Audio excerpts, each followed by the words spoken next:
जब तक पंच परमेष्ठी का आलंबन नहीं लोगे तब तक मुक्ति नहीं मिलेगी। जब तक पंच परमेष्ठी का आलंबन भी शेष है तब तक मुक्ति नहीं मिलेगी। दूसरे शब्दों में कहें तो जब तक पंच परमेष्ठी का आलंबन नहीं लोगे केवल ज्ञान की प्राप्ति नहीं हो सकती। और अरहंत, सिद्ध, आचार, उपाध्याय और साधु, इन पांच में से किसी भी एक परमेष्ठी मात्र का आलंबन भी शेष है तब तक भी केवल ज्ञान नहीं हो सकता। महाराज जी ये कैसी बात, ये तो एकदम विपरीत बात हो गई। हमने सोचा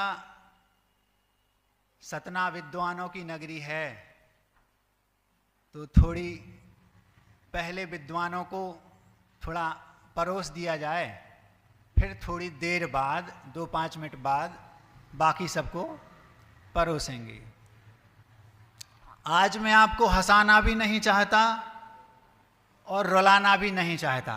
आज मूड आध्यात्मिक है। शुरुआत भी अध्यात्म से होगी, मध्य भी अध्यात्म और अंत में मिठाई भी अध्यात्म। महाराज जी आपने कहा जब तक पंच परमेष्ठी का आलंबन नहीं लोगे मुक्ति नहीं मिलेगी अथवा केवल ज्ञान नहीं होगा। ये तो हम समझते हैं। सम्यक दर्शन की उत्पत्ति मोक्ष महल की प्रथम श्रेणी है और देवशास्त्र गुरु पर, जिसको सच्चे देवशास्त्र गुरु पर अकाट श्रद्धान है, वो सम्यक दृष्टि है। शुरुआत यहीं से होगी तो पक्का है। देव मतलब अरहंत और सिद्ध, और गुरु मतलब आचार, उपाध्याय और साधु। तो ये तो महाराज जी हमें बात आराम से समझ में आ गई कि जब तक पंच परमेष्ठी का आलंबन नहीं लेंगे मुक्ति नहीं मिलेगी। इसमें कोई ज़्यादा हमें समझने की ज़रूरत नहीं है। बुंदेलखंड में कोई बच्चा जन्म लेता है तो वो माँ कहना बाद में सीखता है, पहले तूतली भाषा में आचार्य छिली, आचार्य श्री बोलना सीख लेता है। तो आचार्य मतलब आचार परमेष्ठी। शायद ही कोई जैन का ऐसा कोई बालक होगा जिसे बोलना आता हो और उसे नमोकार मंत्र ना आता हो। माँ सबसे पहले उसको जैनिज्म का पहला सूत्र यदि पढ़ाती है तो नमोकार मंत्र। सब बच्चों को आता है, सब बच्चे जानते हैं। अब जिसको मुक्ति पाना है, केवल पाना है, उसकी शुरुआत ही नमोकार से हुई तो आलंबन तो यहीं से शुरू हो गया। इसमें हमें महाराज जी कोई समस्या नहीं है। इसमें आप समय बर्बाद मत कीजिए। हम अच्छे से समझते हैं कि मुक्ति के लिए अथवा कैवल्य के लिए पंच परमेष्ठी का आलंबन अनिवार्य है, नितांत अनिवार्य है। जब तक उनका आलंबन नहीं लेंगे मुक्ति नहीं मिलेगी। 5 में से 3 परमेष्ठी बनना तो अनिवार्य है, बनना। साधु बनना ही पड़ेगा। पंडित जी साहब, अष्टपाहुड़ में गाथा आती है, नबी सिज्जई बथ धरो जिन सास ने जय भी होई तिथैरो नग्गो विमुख मग्गो शेषा उमग गया सब्बे। इस गाथा का अर्थ है जिनेंद्र भगवान के शासन में तीर्थंकर भी क्यों ना हो, इस ड्रेस को तो उन्हें धारण करना ही पड़ेगा, चाहे वो तीर्थंकर भी हो। तो ये तो सामान्य सी बात है कि उन्हें महाराज बनना पड़ेगा। अब साधु हो गए, उसके ऊपर उपाध्याय, ये जरूरी नहीं। उपाध्याय वे कहलाते हैं जो मुनियों के संघ में मुनियों को पढ़ाते हैं। जैसे आचार्य श्री जी का संघ था, उस आचार्य श्री जी के संघ में समय सागर जी थे, वो नए दीक्षित मुनियों को पढ़ाते थे। पद देना अलग बात है और उसका कार्य करना अलग बात है। किसी को उपाध्याय बना दिया और उन्हें ना उनके साथ संघ है और ना उन्हें कुछ आता है तो वो तो पद दे दिया, वो अलग बात है। आचार्य श्री के यहाँ पद की कीमत नहीं है, उस कार्य की कीमत है जो आप कर रहे हैं। तो उपाध्याय बनना भगवान बनने के लिए जरूरी नहीं, केवल के लिए उपाध्याय की कोई आवश्यकता नहीं। केवल मुनि बन के भी केवल की प्राप्ति की जा सकती है। फिर उसके ऊपर आते हैं आचार्य। तो आचार्य भी एक व्यवस्था है। कोई व्यक्ति चाहे कि मुझे भगवान बनना है तो वो दीक्षा ले ले, दीक्षा के बाद सीधा केवल प्राप्त करके अरहंत बन सकता है। उपाध्याय और आचार्य इनकी अनिवार्यता नहीं है, ये तो एक व्यवस्था मात्र है। फिर 8 कर्म को नष्ट कर दिए तो अरहंत के बाद वो सिद्ध बनेगा। तो साधु, अरहंत और सिद्ध, ये अनिवार्य है, बनेगी। तो ये बात तो महाराज जी हमें समझ में आ गई कि 5 परमेष्ठी का आलंबन मुक्ति के लिए अथवा कैवल्य के लिए अनिवार्य है। आप तो समय खराब मत कीजिए। अब जो दूसरी बात आपने बोली कि 5 परमेष्ठियों में से अगर एक परमेष्ठी का भी आलंबन शेष है, जर्रा सी भी अपने गुरु के प्रति भी राग शेष है, तो मुक्ति नहीं मिलेगी। ये विद्वानों को समझने वाली बात है, उनके समझ में आएगी। आप सुन लो महाराज जी, ये कैसे? जब तक पंच परमेष्ठी का आलंबन शेष है तब तक मुक्ति नहीं मिलेगी? ये तो एकदम विपरीत बात हो गई। हाँ, कोई एक भव्य जीव जिसको कैवल्य की उत्पत्ति करनी है, भगवान बनना है, सिद्धत्व को प्राप्त होना है, अनंत सुख में डूबना है, सम्यक दर्शन प्राप्त किया, व्रतों को धारण किया, प्रतिमाओं के व्रत लिए, क्षुल्लक एलक बना अथवा डायरेक्ट मुनि दीक्षा ले ली, 6ठे 7वें गुण स्थान में असंख्यात बार वह झूलता रहा। अब उसको केवल ज्ञान प्राप्त करना है। आसन लगा लिया और शुद्धोपयोग की भूमिका में वो है। उस समय यदि उसके दिमाग में, उसके चिंतन में, उसके मन में, उसकी बुद्धि में 5 परमेष्ठियों में से एक भी परमेष्ठी के प्रति मूर्छा है तो मुक्ति नहीं होगी, केवल ज्ञान प्राप्त हो नहीं सकता। क्यों पंडित जी? वहां पर साधु छोड़ दो, आचार्य छोड़ दो, उपाध्याय छोड़ दो, अरहंत परमेष्ठी का आलंबन भी छोड़ दो, अगर सिद्ध परमेष्ठी के प्रति भी राग है तो उन्होंने कहा वहां आपको सचित्त परिग्रह कहलाएगा, केवल ज्ञान उत्पन्न नहीं हो सकता। क्या कहा? कितनी बड़ी बात है, सोचो। वहां मेरी आत्मा ही मेरा अरहंत है, मेरी शुद्ध आत्मा ही मेरा सिद्ध है, मेरी आत्मा ही आचार्य, उपाध्याय और साधु है। वहां कुछ नहीं, यह है शुद्ध अध्यात्म। एक रुआ बांधा की बात है। पंडित जी साहब, आचार्य महाराज के पास एक विद्वान पंडित आए, चर्चा कर रहे थे। चर्चा करते करते करते आचार्य जी ने एक गाथा रखी। पहले वो गाथा मैं आपके सामने रख देता हूं। परमाणु पमाणंबा मुच्छा देहादिसु जस पुणु बिज्जदि जदिसो सिद्धि न लहदी सब बागम धरोबी। इस गाथा का पहले मैं अर्थ बताता हूं। उन्होंने कहा जिस समय वो आत्म ध्यान में लीन है, शुद्धोपयोग की भूमिका, कैवल्य की भूमिका में बैठा है, उस समय यदि एक सुई की नोक बराबर, परमाणु के बराबर भी उसके पर द्रव्य के प्रति ममत्व है, कैवल्य को प्राप्त नहीं कर सकता। सब आगम धरो भी, संपूर्ण आगम का ज्ञाता होते हुए भी एक सुई की नोक बराबर, परमाणु के बराबर भी उसके अंदर किसी पर द्रव्य के प्रति राग है तो मुक्ति प्राप्त नहीं कर सकता। ये गाथा थी। अब जब विद्वान वहां से चले गए तो मैं और आचार्य श्री और 2-3 महाराज जंगल जा रहे थे उस सभा के बाद। तो आचार्य श्री जी रास्ते में बोलते हैं, उन्होंने देख लिया कि मैं पीछे चल रहा हूं, क्यों श्रवण, वो जो गाथा मैंने बोली थी ना वो कई ग्रंथों में है। तो मैंने वहां तो जी बोलना पड़ता है, जी गुरु जी, अब भले कुछ ना पता हो, जी गुरु जी।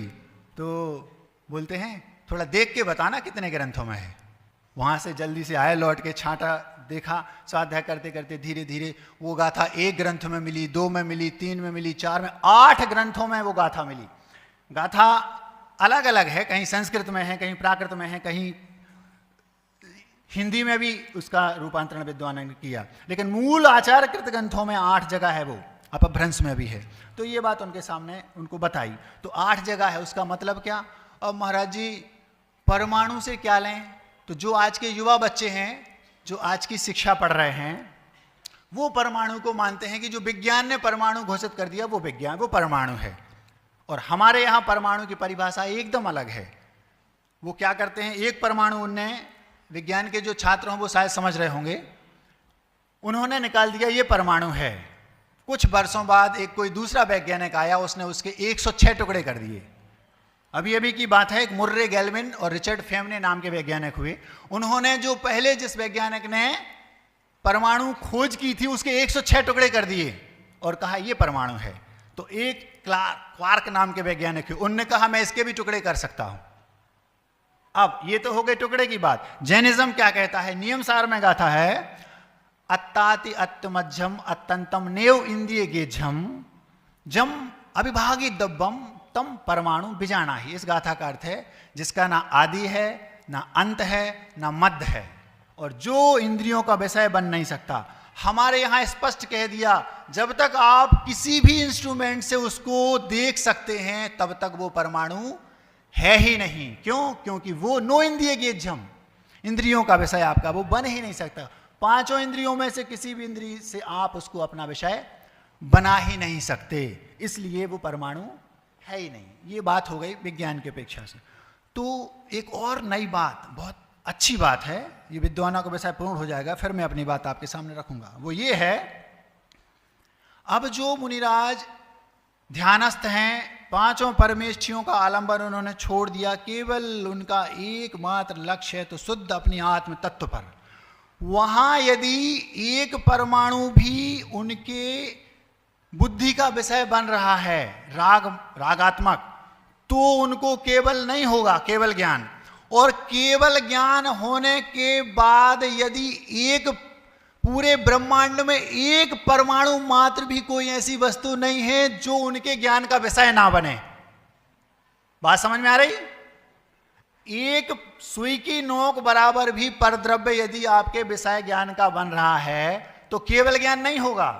और अंतर मुहूर्त माने कुछ क्षणों बाद जैसे ही केवल ज्ञान हुआ, अगर पूरे ब्रह्मांड में परमाणु भी ऐसा नहीं है ये कहीं छुपा हो, 1,00,000 किलोमीटर नीचे कोई दबा हो कि जिसको वो अपने ज्ञान का विषय ना बनाए, कितनी अनोखी बात है। बात समझ में आ गई ना? केवल ज्ञान हुआ तो संसार के पूरे द्रव्य ऐसे झलकेंगे जैसे आईने में आप झलकते हैं। और केवल ज्ञान प्राप्त करने के लिए यदि एक परमाणु भी आपके ज्ञान का विषय तो नहीं बनेगा। तो इसी अपेक्षा से कहा कि जब तक आपको 5 परमेष्ठी का आलंबन नहीं लोगे मुक्ति नहीं मिलेगी। और 5 परमेष्ठियों में से एक भी परमेष्ठी का जर्रा सा भी आलंबन शेष है तब भी मुक्ति नहीं मिलेगी। वहां तो आपको केवल एक शुद्ध अपनी आत्मा को ही आलंबन बनाना पड़ेगा। ये हो गई विद्वानों की खुराक। अब हम अपनी बात आपके सामने रखते हैं, जिसके लिए माइक हमारे सामने रखा गया है।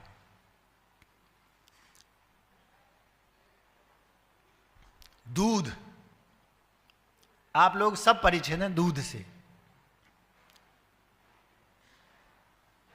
विदेशों में भी दूध है। ये बात अलग है कि A1 और A2 2 प्रकार के दूध पाए जाते हैं। A1 दूध देसी गाय जो हैं उनका होता है, स्वास्थ्य के लिए अमृत कहा गया। A2 और मतलब आयुर्वेद में भारतीय देसी गायों का जो दूध है वो अमृत है, और विदेशी नस्ल का जो दूध है वो कैंसर का कारण है, ये ध्यान रखना। दूध को यदि गर्म दूध को, उबलते दूध को फटा दिया जाए, आप लोग पनीर बनाना अच्छे से जानते हैं, उसको पनीर कहते हैं। अब यदि उसको ठंडा कर दिया जाए और उसमें जामन डाल दिया जाए तो उसको वो दही बन जाएगा। पहली अवस्था दूध, एक और अवस्था पनीर, एक तीसरी अवस्था दही। अब अगर उसको मथ दिया जाए तो नवनीत, मक्खन जिसको बोलते हैं, वो मैं अभी भूमिका बना रहा हूं, आपको समझ में आ जाएगा, घबराना नहीं, चिंता नहीं करना, सब समझ में आएगा। जो समझाना चाह रहा हूं वो भी और जो नहीं समझना चाह रहा हूं वो भी, क्योंकि आप लोग बहुत समझदार हैं। दूध, पनीर, दही और उसको मथ दिया जाए तो मक्खन, नवनीत जिसको नैनो भी बोलते हैं, और उसमें जो बचा वो मट्ठा, उसको तक्र भी बोलते, तक्र, और छाछ भी बोलते हैं। एक आयुर्वेद में एक पंक्ति आती है, वो ये है, यथा सुराणाम अमृत सुखाय तथा नराणाम भुवि तक्र माहु। पंडित जी साहब, इसका अर्थ है जिस प्रकार देवों को सुख के लिए अमृत है स्वर्गों में, उसी प्रकार भूमि पर भूमि तक्र माहु, भूमि पर मनुष्यों के लिए तक्र है। अमृत कहा है आयुर्वेद में, मट्ठे को अमृत कहा है। जब ये संलेखना होती ना उस समय उसका बड़ा योगदान रहता है। उसको निर्विकृति कहा है तक्र को। मैं अभी भूमिका बना रहा हूं, अभी समझ में नहीं आ रहा होगा, थोड़ी देर बाद आने वाला है मैं क्या कहना चाह रहा हूं। अब दूध, पनीर, दही, मट्ठा, नवनीत और अंतिम दूध की स्थिति है घी। इसके बीच में जो लस्सी है और छेना है, मलाई है, ये तो अलग अलग उसी के अंतर्गत आएंगे, रबड़ी आदि, वो नहीं। केवल हमें लेना 6। फिर से सुन लो, दूध, पनीर, दही, मट्ठा, नवनीत और घी। दूध से शुरुआत हुई और कहां पहुंच गए? घी पर। अब दूध घी को छोड़ दो, जो 5 चीजें बची, उन 5 चीजों में अंतर मुहूर्त से लेकर 24 घंटे अधिक से अधिक, सबकी अपनी अपनी अलग अलग है, अलग अलग ना बता के मैं ये बता देता हूं कि उन 5 की, जैसे नवनीत है, नवनीत अंतर मुहूर्त के बाद जिसका है, भैंस जाति के दूध का है तो भैंस जाति के समूर्छन जीव उसमें उत्पन्न हो जाएंगे पंडित जी साहब, और गाय का है तो गाय जाति के अंतर मुहूर्त के बाद उसमें समूर्छन पंचेंद्रिय जीव उत्पन्न हो जाएंगे। अंतर मुहूर्त के बाद वो आपके लिए भी अब अक्षय है, उसको अंतर मुहूर्त के पहले पहले गर्म करके उसका घी निकाल लो, ये जैनिज्म में कहा है। अब शेष जो 4 बचे, उनकी ज्यादा से ज्यादा ठंडी, गर्मी, बरसात, कुछ भी फ्रिज में रख दो वो कुछ नहीं चलेगा, 24 घंटे ज्यादा से ज्यादा। और घी, एक बार घी बन गया तो वो घी वर्षों के लिए हो गया।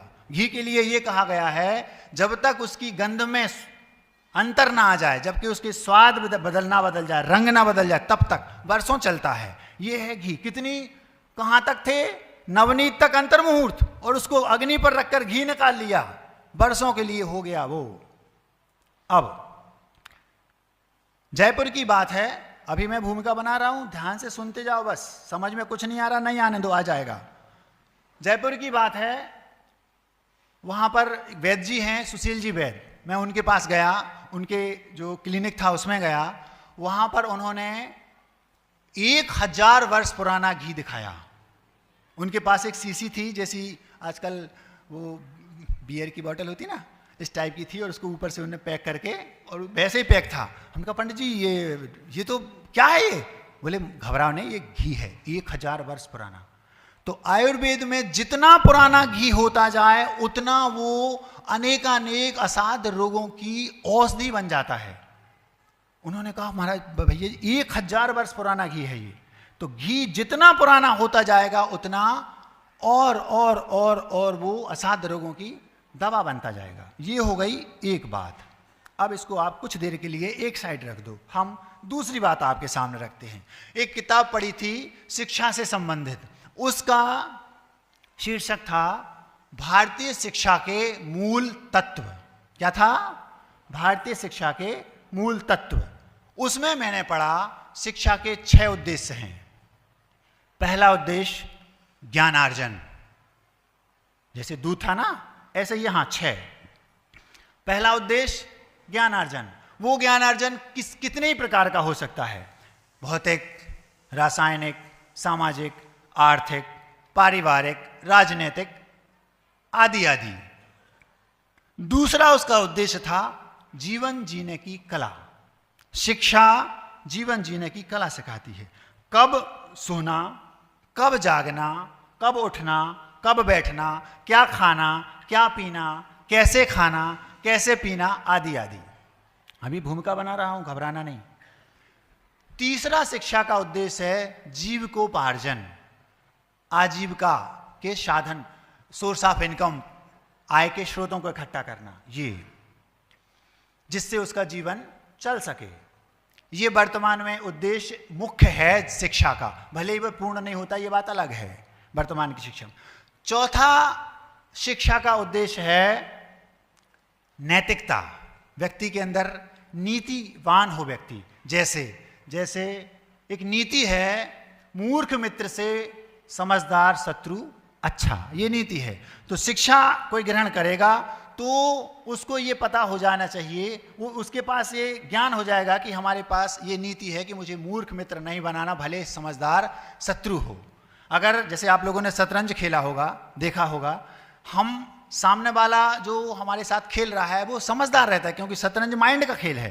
तो हम पता लगा लेते हैं कि ये समझदार है, ये या तो ये चाल चलेगा या ये चलेगा। लेकिन यदि मूर्ख कोई खेल रहा है तो हमें कोई पता नहीं, अनुमान भी नहीं लगा सकते कौन चलेगा, कुछ भी चल देगा वो। इसलिए हम अपनी आगे की गैसिंग नहीं लगा सकते। लेकिन वहां पर जो विश्वनाथन आनंद वगैरह हैं, उन्होंने अपना एक लेख लिखा, हम लोग 8 चालें पहले पता लगा लेते हैं कि अब ये चलेगा, अगर मैं ये चलूंगा तो ये चलेगा। क्यों? क्योंकि वो समझदार है, शत्रु तो है लेकिन समझदार है। और अगर मूर्ख होगा तो एक भी चाल का हम पता नहीं लगा पाएंगे, क्योंकि उसका कोई ठिकाना नहीं।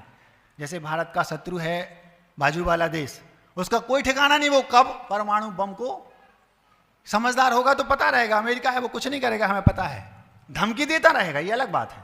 तो ये है नीति, ये शिक्षा हमें सिखाती है। चौथा उद्देश्य नीतिवान। पांचवा शिक्षा का उद्देश्य है चरित्र का निर्माण। चरित्र का निर्माण मतलब एक आइडियल पर्सन बन जाता वो व्यक्ति। लेकिन ये सब चीजें एक साथ नहीं आती। और शिक्षा का अंतिम और सबसे महत्वपूर्ण उद्देश्य है अध्यात्म, जहां मैं आपको ले जाना चाह रहा हूं। शिक्षा के 6 उद्देश्य हैं। पहला उद्देश्य ज्ञानार्जन, दूसरा उद्देश्य जीने की कला सीखना, तीसरा उद्देश्य आजीविका जीविकोपार्जन, शिक्षा का चौथा उद्देश्य नैतिकता नीतिवान बनना, पांचवा उद्देश्य चरित्र का निर्माण आइडियल पर्सन बनना, और छठवां उद्देश्य अध्यात्म। ये शिक्षा का 6 उद्देश्य हैं। अब मैं तीसरी बात करना चाहता हूं। अब आपको थोड़ा ध्यान से सुनना पड़ेगा। दूध, जिसको अंग्रेजी में मिल्क बोलते हैं, पनीर, जिसको अंग्रेजी में कॉटेज चीज बोलते हैं, ये दूध भी हमें विदेशों में है। भले वो कोई भी हो, विदेशी नस्ल का वो अलग बात है। पनीर भी वहां है, अगर नहीं होता तो वहां पर कॉटेज चीज नहीं बोलते, उसका नाम वहां पर है। तीसरी चीज दही, वहां पर वो भी है, नहीं होता तो वहां उसका नाम अलग से है कर्ड, CURD, कर्ड, उसको बोलते दही।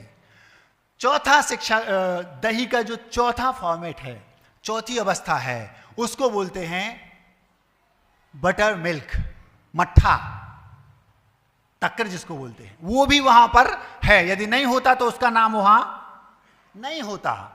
पांचवा और जबरदस्त उद्देश्य जो है वो है विदेश में है, वो है बटर। बटर मतलब नवनीत, नैनू, मक्खन। बस विदेश में ये 5 हैं, क्योंकि पांचों के अंग्रेजी में अलग अलग नाम हैं। नई शिक्षा ग्रहण करने वाले बच्चों और आप सब भी सीख लो, घी का अंग्रेजी में क्या नाम है?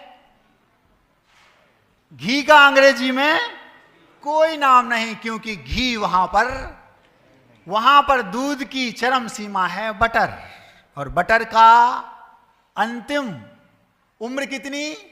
अंतर्मुहूर्त। बस घी वहां पर नहीं तो वहां पर घी को घी ही क्यों बोलते हैं?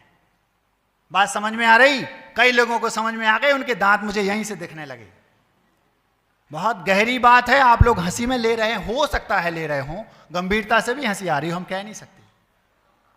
दूध, दही, पनीर, मट्ठा, नवनीत, ये पांचों हैं, क्योंकि पांचों के अंग्रेजी में नाम हैं। लेकिन वहां दूध की अंतिम स्टेज जो कई वर्षों तक रखा रह सकता है, मतलब दूध का मोक्ष जिसको बोलते हैं घी, वो वहां पर नहीं है। इसलिए उसको वहां अंग्रेजी में भी घी बोला जाता है। और आप वहां देखना, महाराज जी पर वहां घी पहुंच तो गया, भारत से पहुंच गया वो अलग बात है, लेकिन वहां उनकी रगों में वो नहीं था, उनकी संस्कृति में वो चीज नहीं थी, ध्यान रखना। अब शुरू करते हैं हम शिक्षा से। ज्ञानार्जन कथनचित वहां पर है, उल्टा सीधा कैसा ही हो वो अलग बात है, लेकिन है। उल्टा सीधा क्यों कहा महाराज? इसलिए कहा हमारे यहां इतिहास कुछ और है, और वहां अथवा वहां की जो शिक्षा यहां दी जा रही है वहां इतिहास कुछ और है। हमारे यहां पढ़ाया जाता है कि जो राम थे उनका इतिहास पढ़ो तो उन्होंने ऐसा ऐसा किया, पूरी साम्राज्य स्थापित किया, जीवन पूरा जिया, और अंत में उन्होंने दीक्षा ली, अध्यात्म को की ओर मुड़ गए और कैवल्य को प्राप्त करके भगवान बन गए, घी बना लिया।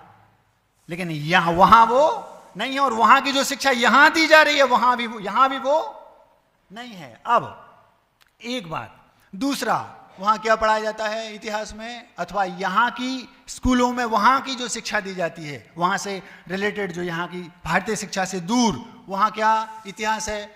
सिकंदर की बाबर से लड़ाई कब हुई, ये इतिहास है? इसको हम इतिहास बोलेंगे?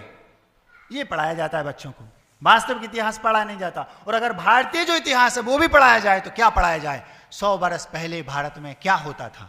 ये पढ़ाया जाना चाहिए, लेकिन नहीं पढ़ाया जाता। आज मूलाचार में लिखा है 2000 वर्ष पहले भी घर घर सूत, ये जो हथकरघा आचसी आज चला रहा है ना, मूलाचार में लिखा है पंडित जी 2000 वर्ष पहले घर घर सूत था। घर घर लोग अपने हाथों से बनाते थे, उससे उनका स्वास्थ्य ठीक रहता था, ना उन्हें व्यायाम करना पड़ता था और ना उन्हें कोई प्राणायाम करना पड़ता था, स्वस्थ रहते थे, अपने हाथ के शुद्ध वस्त्र पहनते थे। आज आपके ये जो अशुद्ध वस्तु से ऊपर से कढ़ाए जाते ना, वो नहीं पहना जाता था। ये हो गया इतिहास। ये अलग बात है कैसे दिया जाता, लेकिन ज्ञानार्जन कथनचित वहां है। फिर उसके बाद दूसरी चीज वो भी वहां है, जीवन जीने की कला। ये बात अलग है कि वो कहते हैं कि रात में सो, दिन में रात भर 2 बजे तक डांस करो और दिन में सो, जबकि हमारे यहां ये कहा जाता है 9 बजे से 12 बजे तक राक्षस पहर है, इसमें तो सोना ही चाहिए। यदि कोई जागेगा तो राक्षसी गुण उसमें आ जाएंगे। क्या कहा? 8 पहर बनाए, 8 पहरों में से रात्रि के 9 से 12 तक का जो पहर है वो राक्षस पहर है, और 12 से 3 तक का दूसरा, इन 2 में ही सोना। जबकि हमारे बच्चे 3 बजे 2 बजे रात तक जागेंगे और फिर उसके बाद 12 बजे दिन तक सोएंगे। ये जीवन जीने की कला हमारे यहां जो थी वहां नहीं है, उल्टा है। उसका परिणाम आप सब देख रहे हैं। फिर भी उल्टी सही है तो 2 चीजें हैं। तीसरी बात क्या थी? आजीविका, वो वहां सिखाया जाता है। ये बात अलग है कि हमारे यहां सिखाया जाता था खेती करो। सेवा कौन सी सिखाई जाती थी? कि आप, चिकित्सा होती थी तो वो उसका उद्देश्य सेवा होता था। कौन सी सेवा? पैसे के लिए नहीं, केवल दूसरे की मानव सेवा के लिए। चिकित्सक जो बनते थे, डॉक्टर, वो कभी पैसे नहीं लेते थे, घर घर जाते थे। आज चिकित्सा का उद्देश्य हो गया है केवल पैसा। शिक्षा भी पहले जो दी जाती थी वो शिक्षा देने का उद्देश्य था दूसरों को ज्ञान बांटना, उसके पैसा उद्देश्य नहीं रहता था। ज्योतिष आदि जो ज्ञान जिनको होता था वो दूसरों का कल्याण हो इसके लिए थी, लेकिन उसका उद्देश्य पैसा नहीं था। आज परिभाषा बदल गई, लेकिन फिर भी विदेशों अथवा विदेशी शिक्षा में वो चीज है माना। चौथी जो चीज है नैतिकता, उसको कितनी है वो हमें आपको सामने दिखाई देती है।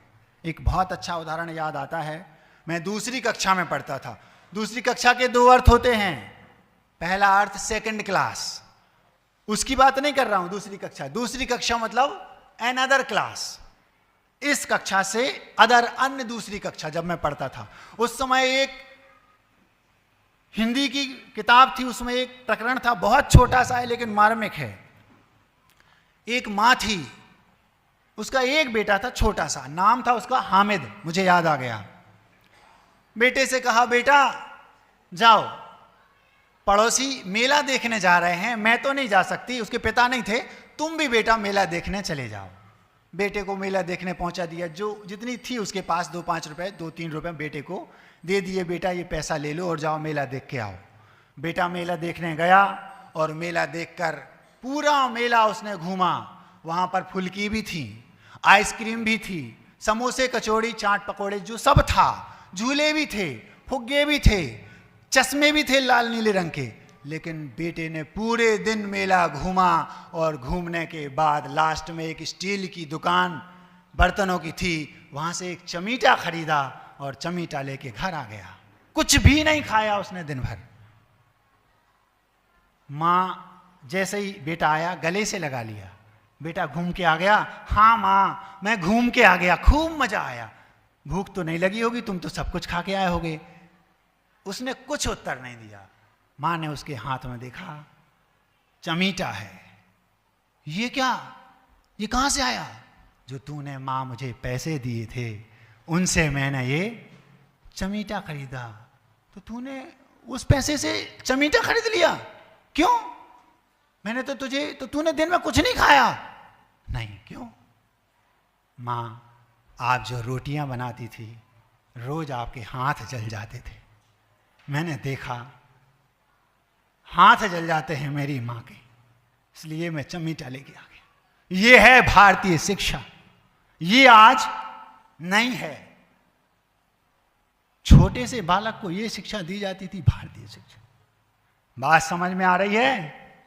अब ये चीज वहां नहीं है। इसके बाद चरित्र का निर्माण, उसकी तो आप बात ही छोड़ दो। क्यों? कब होगा वो? कब होगा? जब एक एक चीज, एक एक पायदान हम चढ़ते जाएंगे, तब होगा चरित्र का निर्माण। जब वो है ही नहीं उस शिक्षा में, तो चरित्र का निर्माण होगा कैसे? अब आई अंतिम बात, अध्यात्म।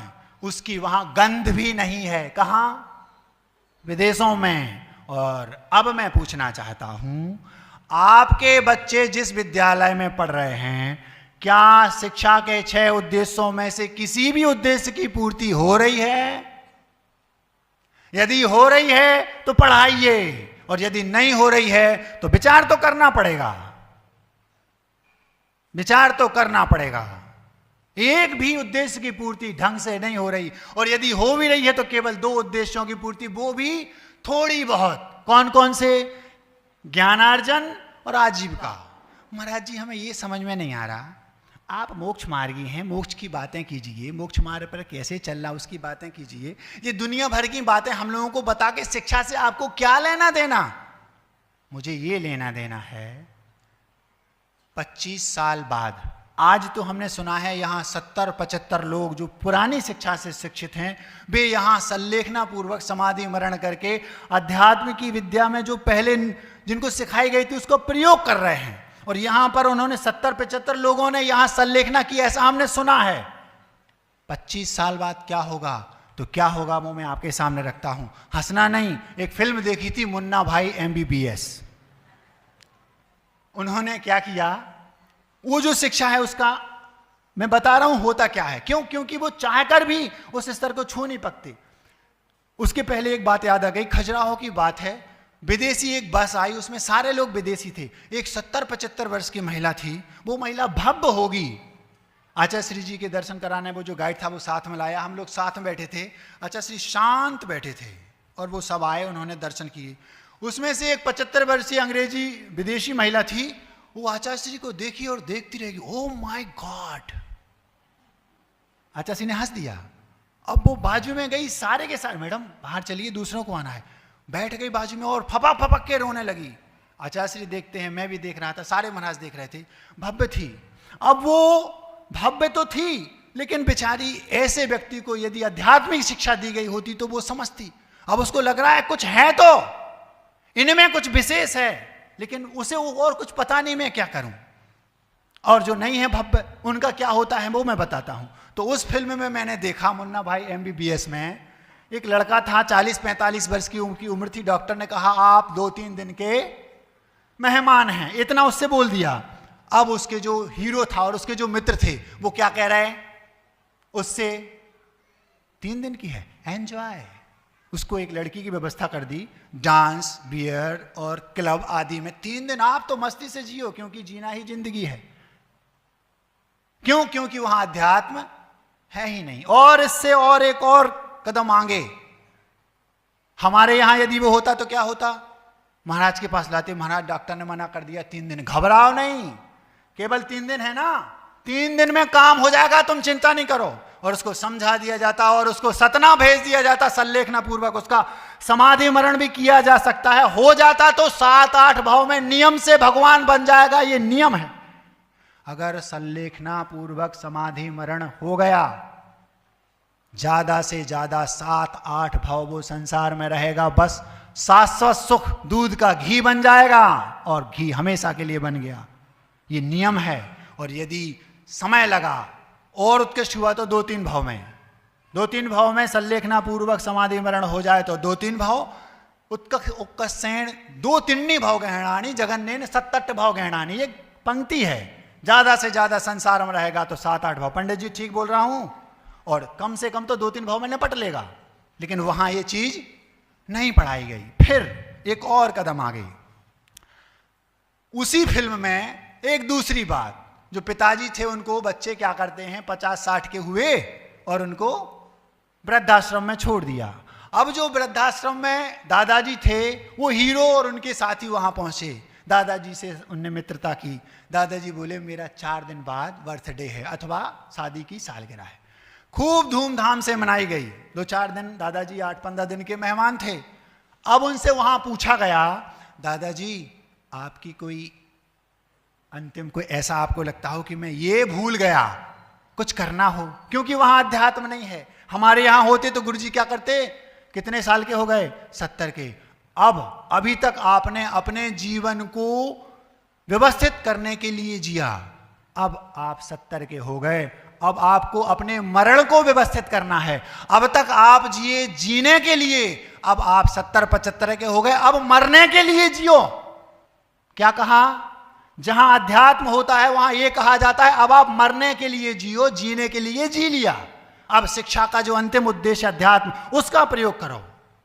इसके लिए गुरुजी ने जो वृद्ध महिलाएं हैं उनके लिए श्राविका आश्रम अभी कुंडलपुर में जो व्यवस्था की ना, और जो वृद्ध हैं उनके लिए क्षुल्लक दीक्षा देके जबलपुर में वहां किया, ये व्यवस्था है। और किसी में ये सामर्थ्य नहीं है तो वो घर में रहकर यहीं अपने प्रतिमाओं का पालन जितनी यथायोग शक्ति है करके अंत में अपने आप को समाधि संलेखना की ओर ले जाएगा। यह अध्यात्म का सार।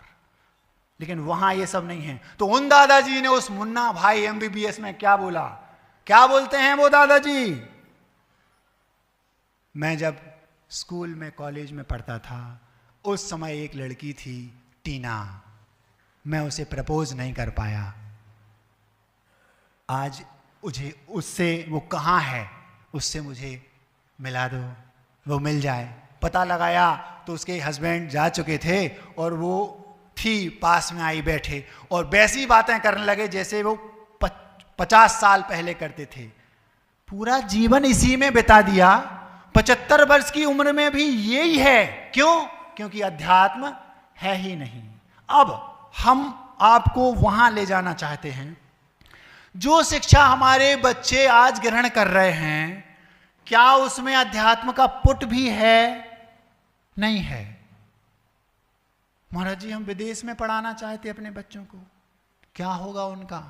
50 साल तो वो ऐशो आराम का जीवन जी लेंगे, फिर अंत क्या होगा? वही बोलेंगे टीना, बोलेंगे कि नहीं? फिर 25 साल बाद क्या कोई सतना में अपने, क्योंकि जब तक जो 50 वर्ष के वो 75 के हो जाएंगे, तो क्या कोई बेटा अपने पिता को लेकर सतना आएगा संलेखना कराने के लिए? क्योंकि पिताजी खुद बोलेंगे टीना, बोलेंगे कि नहीं? ये मुझे दुख है। 25 साल बाद जो आज आप गर्व से कहते हैं हमने 70 संलेखना कराई, क्या होगा?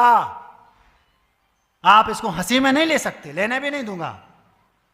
जो 70 के ऊपर हो गए उन्हें सोचना पड़ेगा गंभीरता से, नहीं तो वही होगा। क्या कहां गए थे? कहूं नहीं, काले आए कछु नहीं। कहां गए थे? कहूं नहीं, और काले आए कछु नहीं। क्या इसी जीवन को जीने के लिए वहां सौधर्मेंद्र तड़प रहा है मनुष्य भाव पाने के लिए? परसों कहा था आप तड़प रहे हैं पुण्य करके मैं सौधर्म बन जाऊं, और सौधर्म भगवान की भक्ति कर रहा है कि मैं पुण्य करके मनुष्य बन जाऊं ताकि दीक्षा लेके अपना कल्याण कर सकूं, उस दूध को घी बना सकूं, उस शिक्षा से अध्यात्म की विद्या को मैं आत्मसात कर सकूं, कैवल्य की प्राप्ति करके अनंत काल के लिए सुखी हो जाऊं। इसके लिए सौधर्म तड़प रहा है, टीना के लिए सौधर्म नहीं तड़प रहा। बात समझ में आ रही? हंसने की बात नहीं है, बहुत गंभीर बात है। महाराज जी, हमें समझ में तो आ गया, अब हम क्या करें? एक मोदी पूरे विश्व में भारत को अलग से दृष्टि से लोग देखने लगे, ऐसा कर सकता है? एक गांधी ने देश को आजादी दिला दी। इस सभा में इतने लोग हैं, एक व्यक्ति चाहे तो पूरे शिक्षा के सिस्टम को बदल सकता है। अभी देर नहीं हुई, कुछ भी कर सकते हो। महाराज जी, हम में इतनी सामर्थ्य नहीं, तो इतना तो कर सकते हो कि अपने बच्चों को जो विदेशी शिक्षा दी जा रही है उसमें जो कमी है वो हम अपने घर में सिखा दें। ये सबसे जघन्य बात है। चाहो तो आप पूरे सिस्टम को बदल सकते हो, कुछ भी कर सकते हो, जो चाहो वो कर सकते हो। नहीं कर सकते तो ये सबसे जघन्य बात है। मुझे इतनी खुशी होती है ये सोचकर, अमेरिका में जो भारतीय जैन गए, वहां वो विदेशों में अपने बच्चों को पाठशाला पढ़ाते हैं। सोचो तो, महेश जी बता रहे थे, महाराज जी मैं वहां जाता हूं, लोग इतने चाव से सुनते हैं, पूछो मत। क्यों? क्योंकि वहां उनको उसकी कीमत पता है, क्योंकि वहां उनके पास 24 घंटे, महाराज आप चले जाओगे 15 दिन बाद दूसरे महाराज आ जाएंगे, आप वो चले जाएंगे फिर आ जाएंगे, हमें टेंशन नहीं।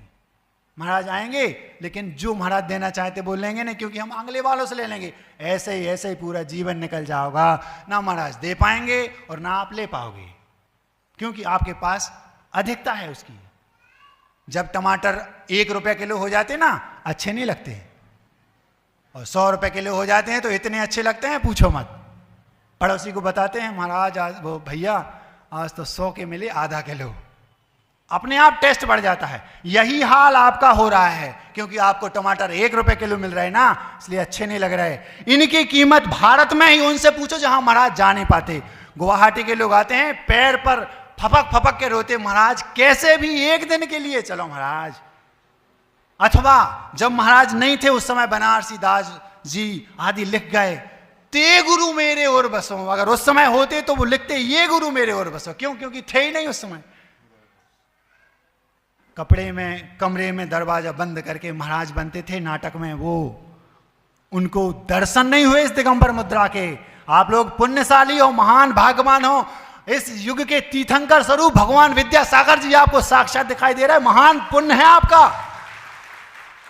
कहां तक कहूं महाराज, आप बोलते जाओ हम सुनते जा रहे हैं। बड़ा दुख होता है सोचकर, अभी कुछ नहीं बिगड़ा, अभी शाम नहीं हुई। सुबह का भूला यदि शाम को घर वापस लौट कर आ जाए तो भूला नहीं कहलाता, ध्यान रखना। अभी कुछ नहीं बिगड़ा, अभी आप चाहो सब कुछ बदल सकते हो। अपने बच्चों को आपका कर्तव्य है कि यहाँ पर पाठशाला लगती वहाँ भेजो, ताकि उन्हें अध्यात्म और शिक्षा के जो 6 उद्देश्य हैं उनकी पूर्ति मिले। नहीं तो आपके बच्चे ना तो चरित्रवान बनेंगे, और ना आपके उन बच्चों में नीति आएगी, और ना आपके बच्चे जीवन जीने की कला। अभी हमें लग रहा है, स्पष्ट दिख रहा है, लोग आके बताते महाराज जी ये 12 बजे उठता है, थोड़ा समझा दो। अगर जीवन जीने की कला शिक्षा में होती तो उसको 9 बजे सुलाया जाता और 4 बजे उठा दिया जाता। उल्टा होता है, हर चीज में देख लो, अलग से बताने की जरूरत नहीं है। खान पान आप देख लो, खिलाया कुछ और जाता है और खिलाना क्या चाहिए ये पता है। उन्हें ये नहीं पता कि किसके बाद क्या खाना चाहिए, ये सब सिखाया जाता था शिक्षा में। और आज ये शिक्षा के 6 उद्देश्य केवल मात्र जैनिज्म में शेष हैं। इसलिए आप अपने बच्चों को पाठशाला भेजिए, नहीं आते व्यवस्था कीजिए, उन्हें जैनिज्म के संस्कार दिए जाएं।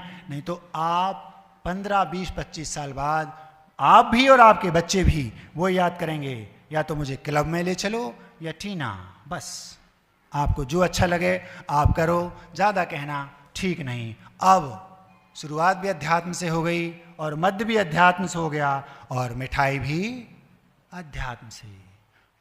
आप मैं जो कहने जा रहा हूं उसका गलत अर्थ नहीं लगाना, क्योंकि अध्यात्म बड़ी ऊंची चीज है। थोड़ा सा अगर अर्थ बदल दिया तो बहुत अनर्थ हो जाता है। जिस अपेक्षा से आध्यात्मिक पंक्तियों को मैं आपके सामने रख रहा हूं, उसी अपेक्षा से सुनना और समझना। घड़ी बहुत तेज चल रही है, किसी में सामर्थ्य हो तो थोड़ा स्लो चलने वाली घड़ी वहां लगा दो, किसी में नहीं, कोई बात नहीं। परम आनंद तो निजात्मा की बात में ही है, ये उस पंक्ति का शीर्षक है। पंक्ति आध्यात्मिक है, भटकना नहीं, जो कह रहा हूं उसी को समझना। मेरे गुरुदेव का उपकार मुझ पर है बड़ा भारी, न गुण में गा सकूं गाऊं यदि मैं उम्र भर सारी। उनके गुणगान के आनंद का है स्वाद अद्भुत, पर परम आनंद तो निज आत्मा के स्वाद में ही है। महाराज जी आपने गुरु जी के गुणगान करने में जो आनंद आता है उसको भी गौण कर दिया, और आप कह रहे हैं परम आनंद तो निज आत्मा के स्वाद में ही, पर लगा दिया। इसलिए मैंने कहा भटकना नहीं, जिस उद्देश्य से, क्योंकि अध्यात्म में ऐसा ही होता है। मेरे गुरुदेव का उपकार मुझ पर है बड़ा भारी, न गुण में गा सकूं गाऊं यदि मैं उम्र भर सारी। उनके गुणगान के आनंद का है स्वाद अद्भुत, पर परम आनंद तो निज आत्मा के स्वाद में ही है। संग रहना गुरुवर के भलाना कौन चाहेगा, ऐसा कौन शिष्य है जो गुरु के साथ नहीं चाहेगा। संग रहना गुरुवर के भलाना कौन चाहेगा, जो गुरु का साथ चाहेगा सदा वो मुस्कुराएगा। गुरु जिनको मिला करते परम वो भाग्यशाली, पर परम आनंद तो निज से निज मुलाकात में ही है। परम आनंद तो निज आत्मा के साथ में ही है।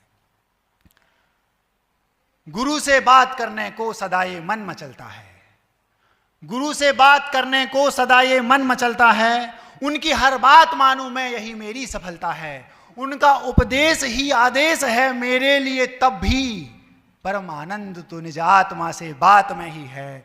परम आनंद तो निज आत्मा के साथ में ही है।